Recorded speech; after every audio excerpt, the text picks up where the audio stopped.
Can you elaborate on that? I thought that was very insightful. Be happy to, and I'm thrilled that you remembered that because that's been several years ago now. I call it the three Ds of communication. The first D is debate, as you just alluded to, and a debate, if you think about it, is about winning. And when you have a winner, you have a loser. And there's certain cardinal rules you cannot violate when you're in a debate or you will lose. And one of those is you can never, ever waver from your position, which is not conducive to reaching any kind of consensus or agreement. Now, times and places where debating is appropriate, and I'll submit to you that our political debates are not legitimate debates anymore. They're reality TV. The second D is deliberation. Deliberation is where we have a complex problem where the solutions are not readily evident. And so we'll gather the right people in the room, the people that have the understanding, the experience, the expertise in the subject matter. And the first thing they'll probably do is talk about what the root of the problem is, because kind of like an iceberg, what we see as the problem isn't the underneath problem.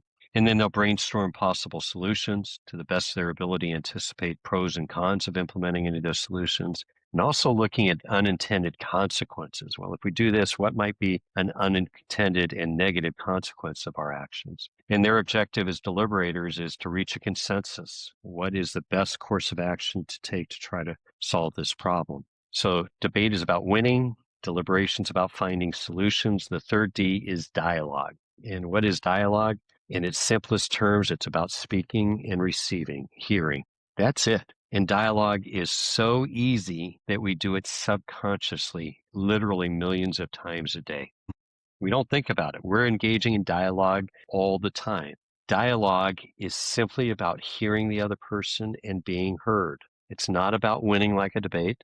It's not about finding a solution like a deliberation. I'm sorry, go ahead. Yeah, so it's very much gathering information about the other point of view, right, from the other person, like hearing their pains and what their concerns are, right?